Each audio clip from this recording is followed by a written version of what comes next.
Hello and welcome to another episode of the Transfer Show here on Anfield Index.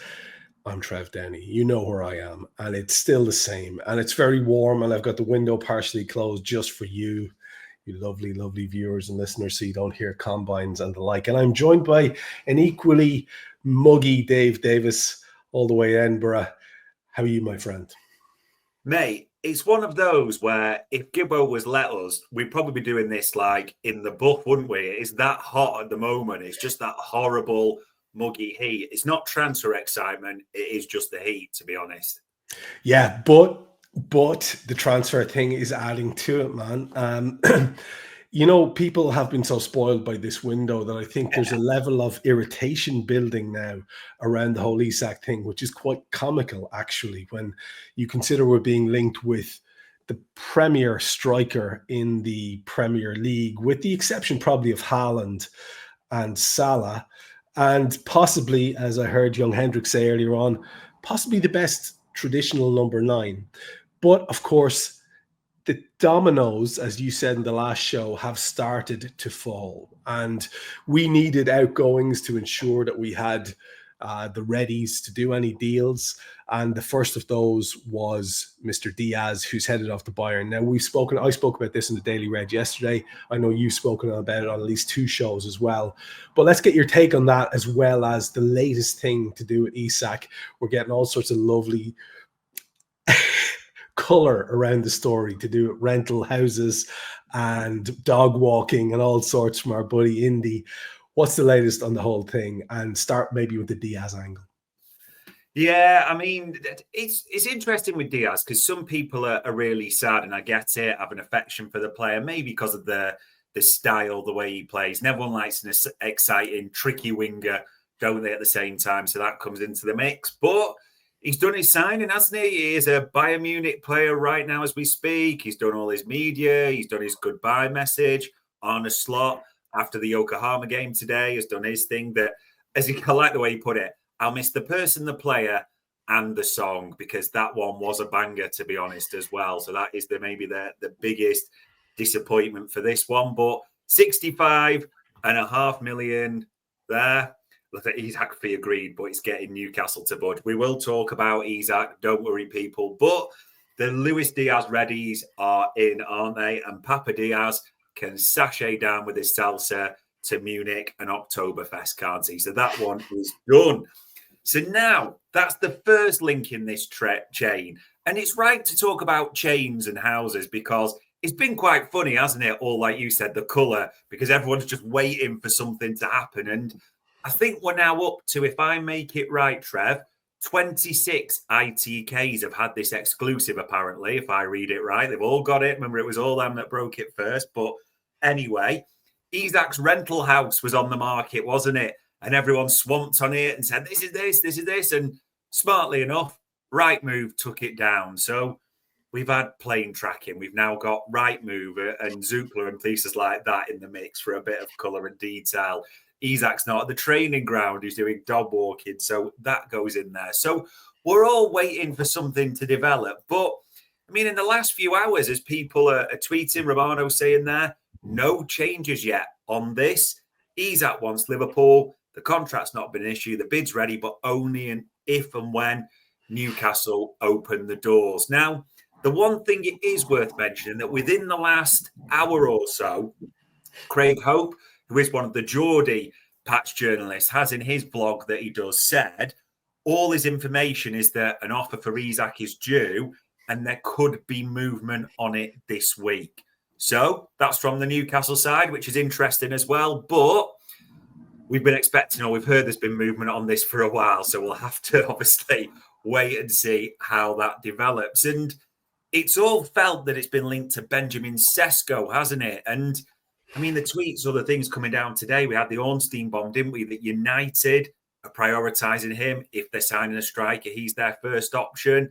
So it seems like Newcastle, Man U going head-to-head. But a lot of the reporting also suggests that Benjamin Sesko prefers to head to Manchester, doesn't he? That is his first choice if that option is available. But again, there's reports that United might need to include a player. There's questions, can they have that money to hand straight away. So that goes into the mix as well. All the key thing I would say on this, and we'll get to the Newcastle section later, as much as we expect this one to eventually come in and happen, we've always said, well, Newcastle have got to get players in, which has proved a nightmare for them all summer. And Sesko now may be an issue on that list. There's others that they're talking to. So I suppose the long story short, there's plenty of colour around the picture. We just ain't quite filled in the middle bit yet, which is key. Well, let's go back to the initial metaphor of the dominoes. It's exactly the same one as the house chain and all the rest of it. I'd love to get your take, Dave, from the various bits and pieces of digging that you do on such a regular basis. Is there any colour, for want of a better word, coming out around why it is that Newcastle, and I'm not interested in throwing shade here, some of their fans they've just emerged as like a terrible set of lads. I'm not going to darken the whole fan base. I don't believe in doing that.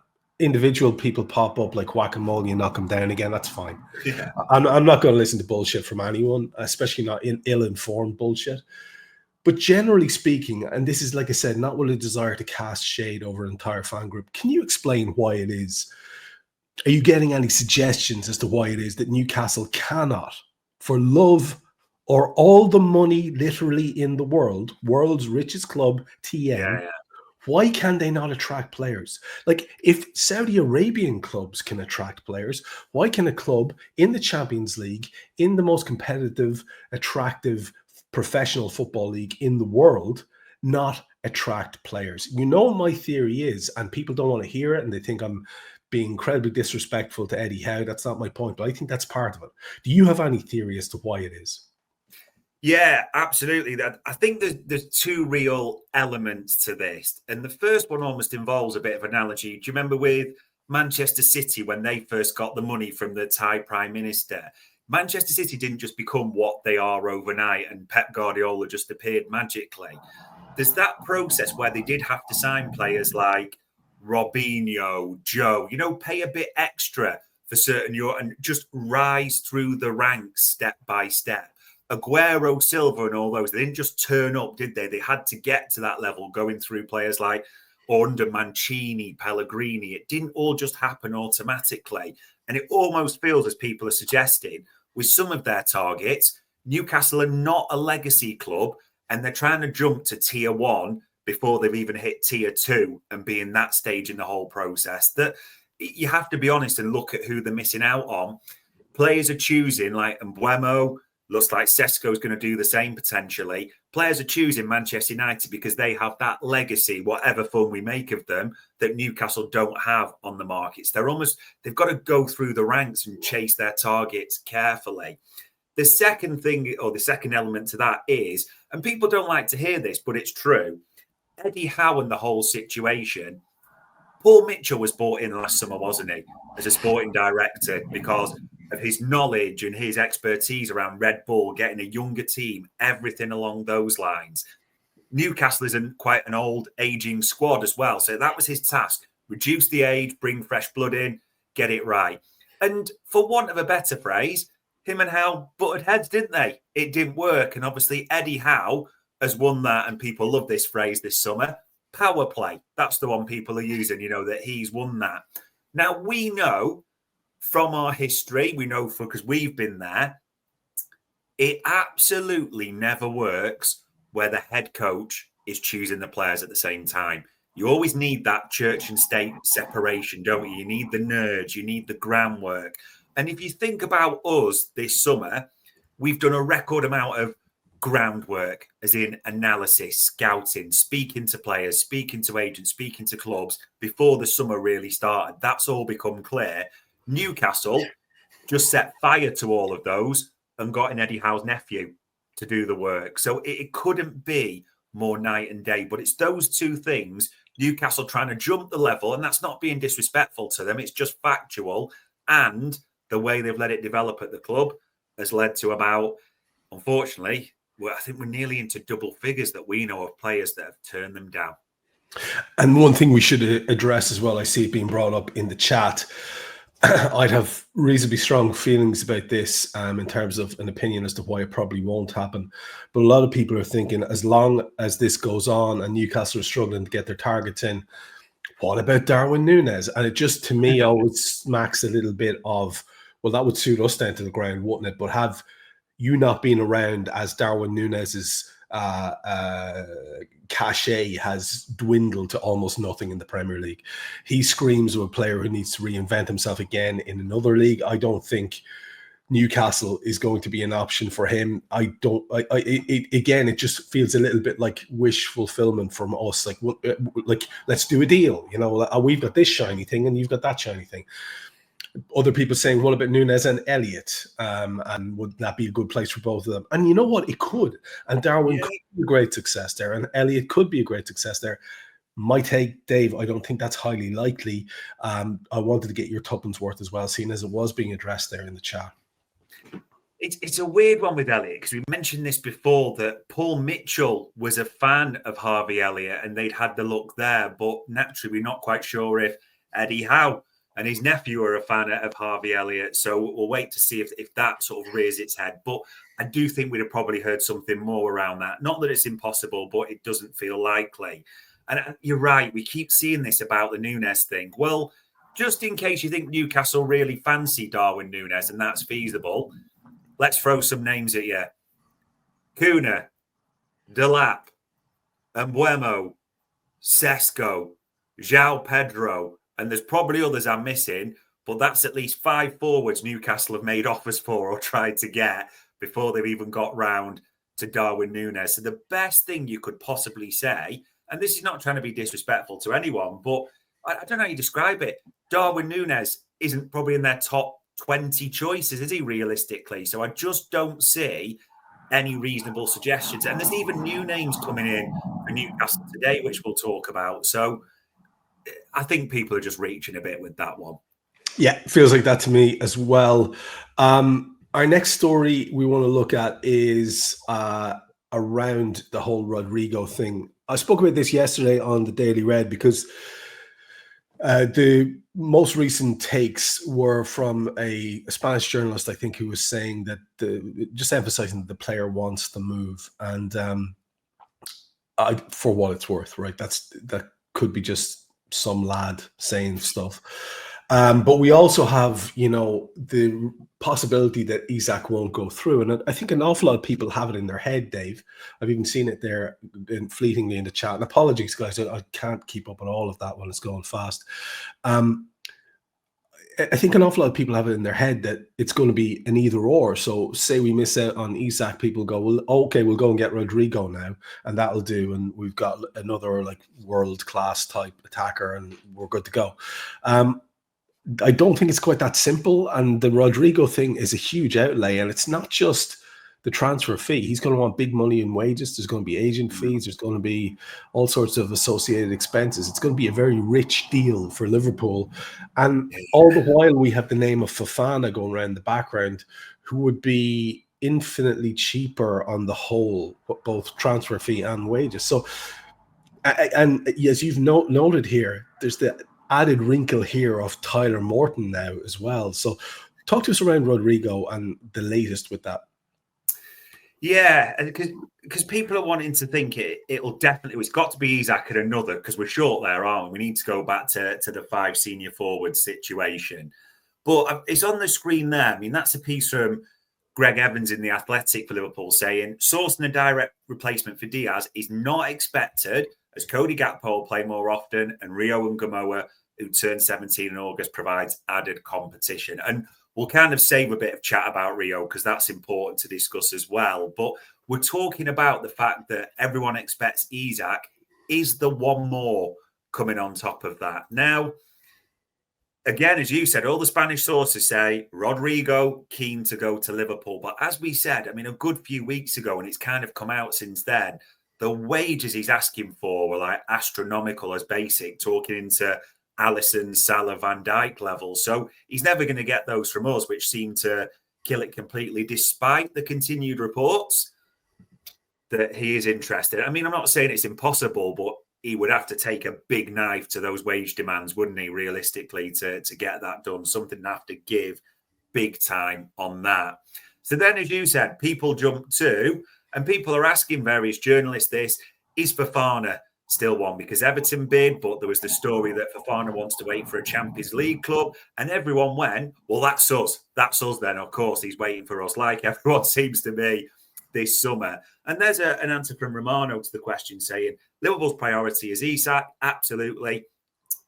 Fofana has been discussed internally since June, but there's no bids or talk so far. I mean, it's quite clear, as we've said, Liverpool have had a good look at Malik Fofana. But Liverpool are briefing to a number of the patch journalists that, hold on, just hold on. Don't expect necessarily Isak and another. Obviously, not saying it's Isak, but, giving that message. And someone asked me this, and I said, you never know if it's true or it's the Danny Ward situation. And what I meant by the Danny Ward situation was, do you remember there was that famous year when Alisson arrived, when we were like, Danny Ward's going to be number one, he's good enough, and Alisson was in the building the next. So you can never, obviously, be fully au fait with the briefings. And genuinely, as speaking to David Lynch, various patch journalists we do, they're like, no one's really sure and committing either way. But that is the briefing that, as it's on the screen there, just in case people are unsure, there ain't going to be a Diaz replacement directly for him that can play wide. And then there's talk of Ekitike, can cover left, etc.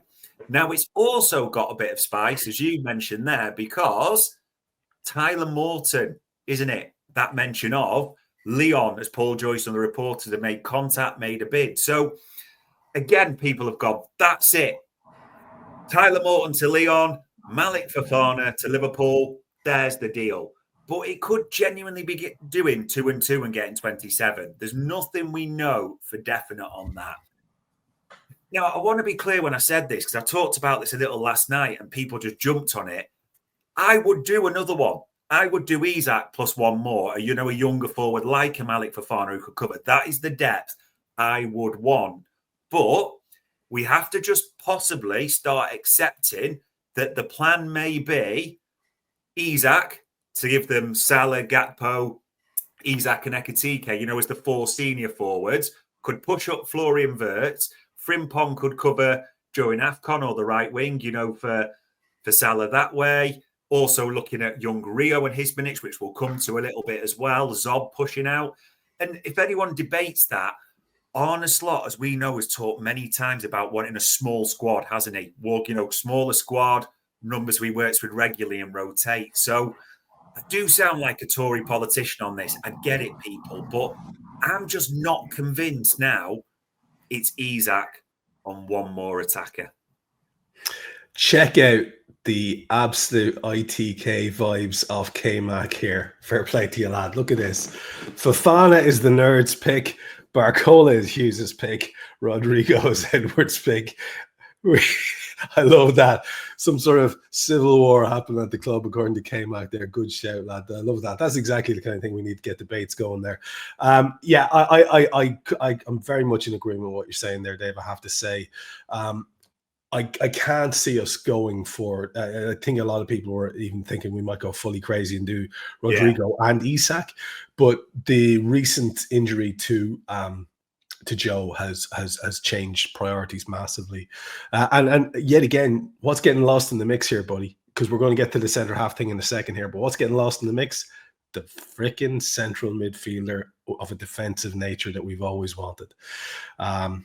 Just lost in the mix, which is a shame. Our next story is centre half related, and it's Mark Guehi. It continues to rumble. It seems like Palace are doing a little bit of hard ball, as they call it. And the longer that happens, and the longer they insist on a certain amount of money, we know our lads have a line in the sand that they won't cross. And they've crossed it a couple of times this summer. They're not going to cross it a third time. And you have, excitingly enough, a couple of other names which people may not be familiar with or may not have heard as prominently as Guehi, which Liverpool are very directly linked with in that centre-back area. Yeah, and Sammy Mokbel wrote this. It's literally a piece from a couple of hours ago about Crystal Palace and their situation, and actually mentions Liverpool's interest in Guehi, because it almost seems to have stalled a little bit, doesn't it? It's gone quiet, having been red hot, and everyone's like, what is actually going on a little bit? But there's a couple of key lines just to call out from it here, saying Palace are believed to want around 40 million, but Liverpool want to pay less than that figure. I mean, I've got to be honest, Trev, 40 million seems quite reasonable for Guehi, being an England international, counting as homegrown. I know there's a year left on his deal, but we paid 40 million for the Ox, didn't we, back in the day? You know, and that was under when Edwards was there at the club. So it does surprise me a little bit, that. But it just feels like this is the second saga. It's not as big of a saga as Isak, but it just feels like it's dragging and dragging and dragging, doesn't it? And Parish and Palace are known for being ruthless negotiators and you know, tough that way as much as we are. So the thing we don't like about this, as you mentioned, Joe goes home with, I know it's a minor Achilles knot, but it's just another injury for Joe Gomez, isn't it? And all of a sudden you're looking and going, well, there's only 2 fit senior halves on this tour. And in the second half today against Yokohama, it's Endo and Tsimikas at centre-back. That's where we are right now. And I think Arne Slot's doing a bit of bluff, because he's done the whole like, no, we're fine. We've got centre halves. I can drop Grav there. Watta can play. But I think we're all looking and going, we need a centre half. Come on, Arne. Like, we know where this is going. Jarell Kwanzaa's gone. We need at least a fourth.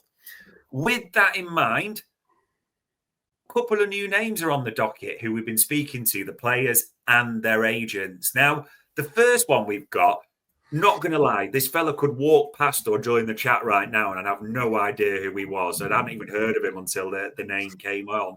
I won't pretend we're sort of tacticos or watch all football worldwide. But Belgian Coney de Winter, who apparently plays at Genoa, couple of years left on his deal, can play centre-back, right-back, and has even played as like a holding midfielder at times for Genoa as well. But centre-back is his main position.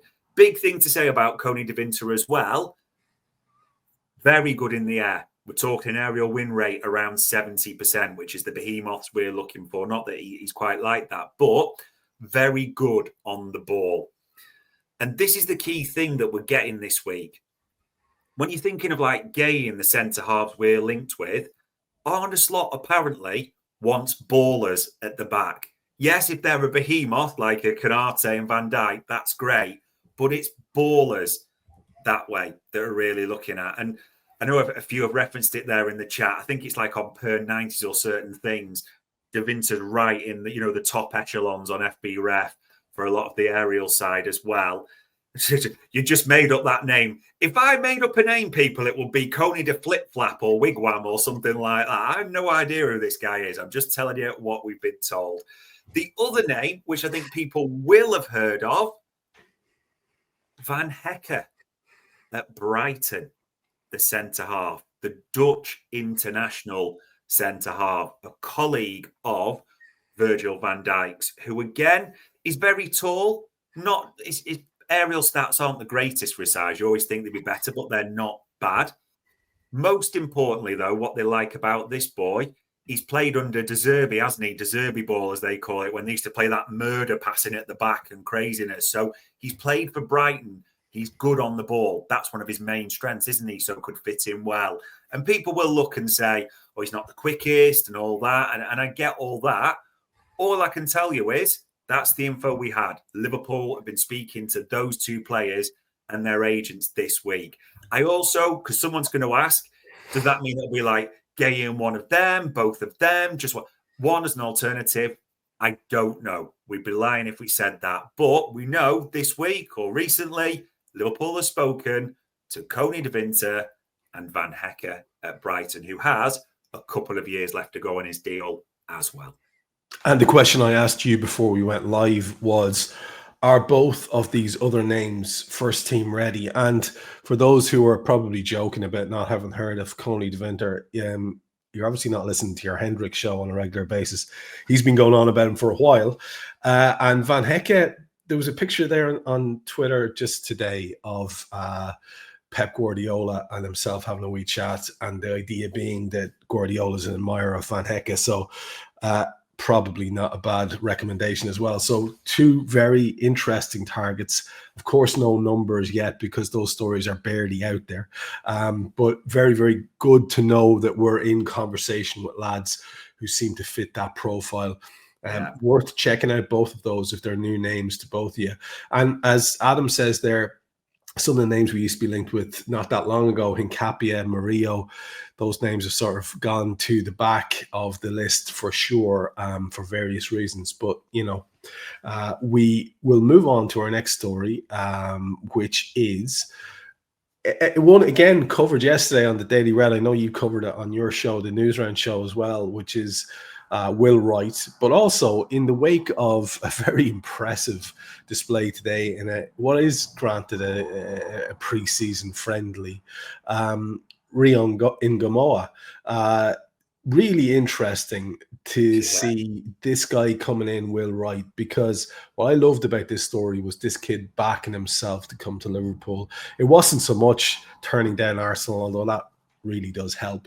Kind of instant legend, but it's more the idea that he decided, no, I'll go to the best club and I'll back myself to make it there. I'm not going to do the football manager FIFA route and build my career and do sensible things. I think I'm good enough to go to the best club, the champions of the country, and make it there. And we know from the little flashes we've seen of young Rio that he believes that too, because clearly the one thing that kid doesn't lack is confidence in his own ability.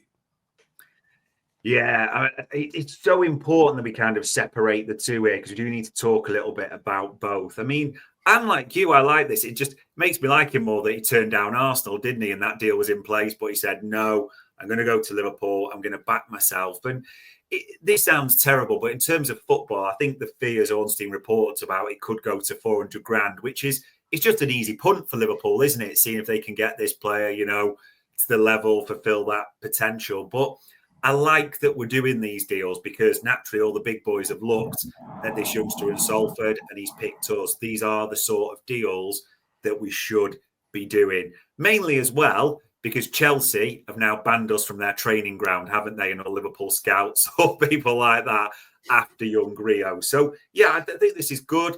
But just to be clear, Will Wright will be with the under-21s. You're not going to see him in the senior setup. It's very much a case of build him for a year, see what happens for that. Now, young Rio Ngamoa. And I'm going to put this comment on because we don't always brag on this show, but as K-Max put there, Dave, you called this last season, Rio will be 6th choice. Yes, we did. We said this before this summer started, and we even did some digging on it today, that Rio Ngamoa was really exciting Arne Slot and his staff. Even so, as we mentioned, last summer, last season, they talked about, do we bring him into the first team picture a little bit earlier than planned? Do we give him some exposure a bit more towards the end of the season? They decided against it, sort of in unison with Rio as well, because he's still got his development. And I think they're reaping the dividends, because you've probably clocked as well. I mean, he was tiny anyway, don't get me wrong, but he just looks bigger physically and mature, doesn't he? All of a sudden, Rio Ngamoa. So that's the important thing to say, number one. The second thing is all the noise around the club. I mean, he's scoring goals in pre-season. He's beating adult defence, isn't he? He gave Tomori at AC Milan an absolutely torrid time. You've seen the reports Liverpool are briefing out, and I think a lot of people are going, nah, it's all just smokescreen, isn't it? Danny Ward style. There's definitely a Rodrigo and Fofana.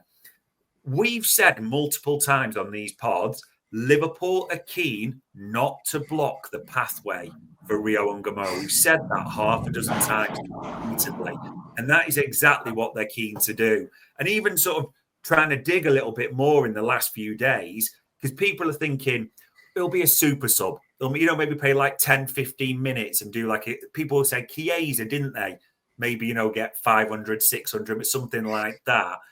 I mean, again, based on what he's doing at the moment, there's some sort of analysts even speculating he could well be something like a just over 1,000 minutes. Don't just write off this kid as the new Ovie Ejaria, who stars in pre-season and then you never see at all. Liverpool have got definitive plans for this kid.